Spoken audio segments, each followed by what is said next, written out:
These are 5 things that teachers wish parents knew. Parents, I know that you guys are being pulled in so many different directions and that there are so many experts out there telling you what to do, what not to do. So I decided to make this video so that we can bring together teachers and parents and so that we can understand what each of us need to create a better learning environment for our children so we can raise them to be better educated, independent, free thinkers. If you're new here, welcome to Schooling America, where we come together to have honest, unfiltered conversations about the education system, parenting, and the culture raising our children. Now, this video will be covering my personal top 5, so with that being said, take what you like, leave what you don't, and let's get right into it. Number 1, your role as a parent is irreplaceable. I know, shocker. But what I want to emphasize with this point is that the parent is always, always, always going to be the child's first teacher. And sometimes what we forget is that education is more than what we learn within the 4 walls of a school. It's learning how we treat other people. It's learning how to spend our free time, how we interact with our environment and our community. And many of these things are actually learned in silence through observation. Children observing their parents and mimicking their behavior. Things like character, integrity, curiosity, and morality. Children hear everything you say and mimic everything you do. And what teachers desperately wish that parents knew is that we can't necessarily undo what parents influence at home on the daily, which can be a good thing, but it can also be a bad thing. Let's take the concept of the summer slide. The summer slide is what happens when students forget some of what they learned during the school year because they don't practice, let's say, reading or their times tables over summer break. As much as we can apply this concept to academia, we can also apply it to a student's character and their habits. That's why teaching after a holiday break, like Thanksgiving or Christmas break, can be so exhausting for teachers because we basically have to reintegrate them into the classroom. We have to redo all of our routines, expectations, all of that stuff because students forget how to compose themselves in school and how to treat their friends after a week straight of 10 hours screen time marathons. Essentially, teachers can only build upon the foundation that you set at home. So please make sure that foundation is strong, it is sturdy, and that your child is well prepared for school. It makes teachers' jobs so much easier. Okay, moving on to point number 2. Get your child off of social media. Okay, before I get into this one, I do want to clarify that not all screen time is equal. So we can't equally measure the negative effects from, let's say, movies to TikTok to Snapchat. But what I can say for a fact is that 25 students can walk into a classroom, and by the end of that, let's say 45-minute class period, that teacher can specifically point out which students are online who have unlimited screen time at home versus those who have screen time limits. It's really concerning, and that's just the tip of the iceberg, and it actually goes much deeper than you think. Check this out. Steve Jobs, billionaire and founder of Apple, didn't let his kids use iPads much. He had no tech dinners at home. Bill Gates, billionaire and founder of Microsoft, set screen time limits and banned phones for his children before age 14, also partaking in no screens at dinner. Evan Spiegel, CEO of Snapchat, limits his stepchildren's time to 90 minutes a week. Tim Cook also doesn't have any children. He said he doesn't want his nephew on social media. The CEO of Google limits TV for his children and essentially makes them work for their screen time. So if the very people creating and designing these apps and these technologies to be addictive and fun and stimulating, they don't let their own children use this technology, I think that tells us everything we need to know about how we should be using this technology. So the parents who care enough to learn and take part in these hard conversations are actually the ones who are shaping the future for their children. And that's a beautiful thing. But here's what you can do next. I challenge you. I challenge you to have a conversation with family and friends about this. We have to make it a parenting norm. No social media before a certain age, no screens, no toddler should be carrying around an iPad. There was a study that looked at 5-year-olds and how much screen time they had. So kids who watched less than 30 minutes a day were compared to kids who watched more than 2 hours. And the difference was that the kids who spent the most time in front of the screens were almost 8 times more likely to show signs of ADHD. And what's associated with ADHD? You can't sit still. You blurt out. You have impulse control. So you're either hitting or touching your friends. They're not following directions. And then that just makes an environment for a classroom super unproductive because the teacher isn't teaching anymore. They're intervening. They're redirecting. They're having to do all these classroom management tricks. And it's just, it becomes exhausting. And then what's going to happen is your child's going to be put on an intervention plan.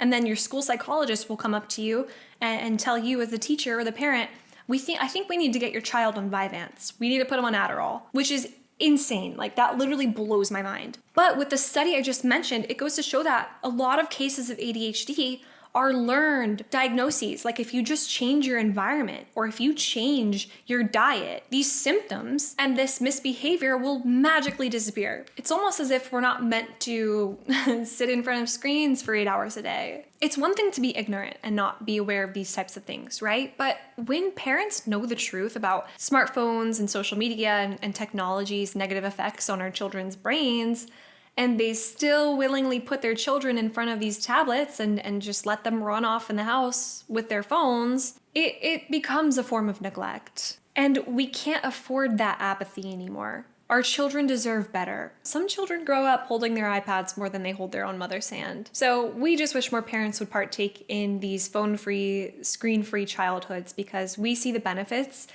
and we see the negative side effects of that in the classroom. Point number 3, no amount of classroom management techniques or tricks can undo the negative effects of permissive parenting. Harsh truth, but one of the reasons why so many teachers are leaving the profession or taking an early retirement is because of child behavior. It's really bad. Everyone's saying, oh my gosh, the kids changed. I can't do this anymore. No, actually, kids didn't change. It's the parents who changed. I mean, I've had kids walk into my classroom with like dark circles under their eyes, just looking like exhausted, like they didn't get a wink of sleep. I've had kids come into my classroom pulling out a king-size bag of Takis for a snack. And then all that Cheeto dust gets all over their Chromebooks and it's just a mess. It's literally disgusting. Time out, guys. We need to get on the same page because that's not acceptable. Some parents have the audacity to say, like, I've never seen this behavior before at home. Duh, because you have no rules or expectations at home. So your children come to school like monkeys. In a class full of, let's say, 20 students, only 5 students can ruin it for the rest of the 15. I know that can sound harsh, but it's the truth. It takes away from the learning experience and from the children who actually want to be there and learn and participate. If children don't have any boundaries or rules at home, they for sure won't have any at school. But teachers wish that parents knew that this can easily be fixed with 3 things: clear expectations, routines, and consistency. Discipline is love. You set high expectations for your children because you want them to rise. You want them to work hard. You don't want them to be average. You don't want them to settle. But children who are coming to schools from these permissible parenting households are the ones who have the most behavior issues. And it's because the parents aren't raising their kids. It's the screens that are raising their kids. And as a result, all of this child misbehavior is actually being misdiagnosed for things like ADHD or anxiety, and then we have to do behavior intervention plans and set IEPs, and it becomes an entire mess. In order for public schools to be like a viable option for kids, we really need parents to know that this permissive parenting thing is not working out. Number 4, evaluate your child's school experience critically. So if you're a parent, I want you to stop and really think about this for a second. Do you know what your child is learning at school? Like not just the assignments, but like what are they learning about the world that they live in? About people, about their community? Do you know who your teacher is? Not like their college education or if they're married or not, but like what they believe. If they're politically active, if they have a social media or a TikTok. Some teachers on TikTok literally follow their students. Right to jail, right away. Would you even get along with them if you were to run into them outside of school? If the answer to any of those is no, then why are you letting a stranger practically raise your child for 7 hours a day for 180 days out of the year? And that's dangerous because Teachers don't just teach like reading and math. They model belief systems. They shape right or wrong. They show your child what deserves attention and what doesn't deserve their attention. Now, I'm not saying there aren't good teachers. There are, and they're doing their best in this broken system. But parents need to know there's more happening in the four walls of the classroom than they think. So parents, ask the hard questions. This is your responsibility. Know what your child is reading, watching, and repeating. Visit the classroom. Oh my gosh, go volunteer, go inside the classroom. And if something doesn't sit right, follow your instinct, follow your intuition. Point number 5. Our job isn't to shield children from the truth, but to raise them to be able to handle it. Somewhere along the lines, we decided that protecting children meant hiding them from reality. So in today's classroom and playgrounds, essentially all opportunities for like competition, like healthy competition, are eliminated. There's no such thing as a failing grade anymore. You can't give less than a 50 to a student, at least in my district. And then we pass out rewards for children who do the bare minimum, who just do what's expected of them. And so with the bar just being like lowered and lowered and lowered, it's just like the children are going to continually try to lower it even further. That's just human nature. Like we test our boundaries.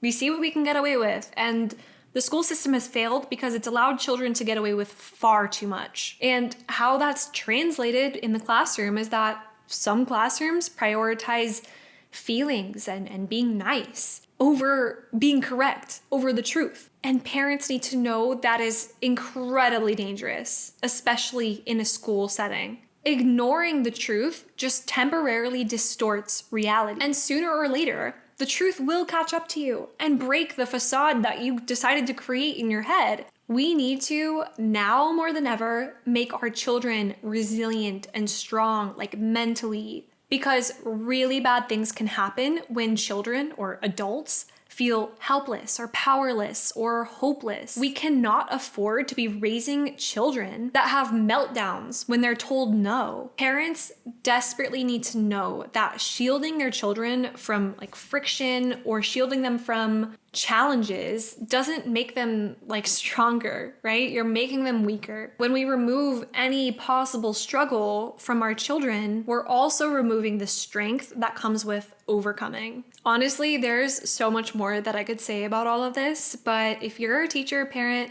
feel free to share your thoughts in the comments down below. More than anything, my goal with this video is simple. It's to bring together teachers and parents so that we can strengthen that bond. We need to be allies. We should not be against each other. We need to be working together to provide the best possible education for our children so they can grow to be more well-rounded, resilient adults. We live in a culture that numbs, distracts, and divides, and we're calling it progress, but maybe we're making progress in tech, but we're leaving humans behind.